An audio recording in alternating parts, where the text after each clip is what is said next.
mea. Cine sunt mai buni ca pâinea, mama și tata? Dar nu știu ce-i Horina mai niciodată.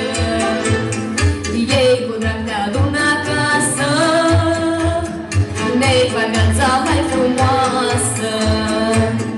Nu vreau alte bogăție, doar părinții vii să-mi fie.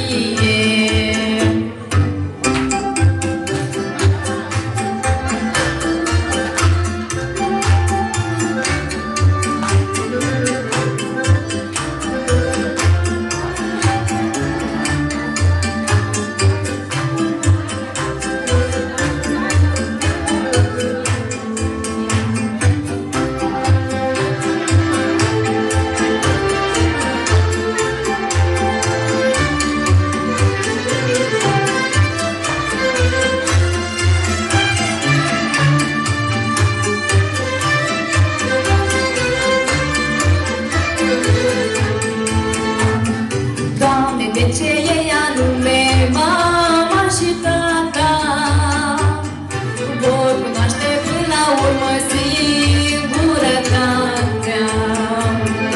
Aș da zile să trăiască mama și tata, amândoi să ne întâlnească mulți ani la poartă. Ei cu drag te adună acasă, ne-i fac viața mai frumoasă.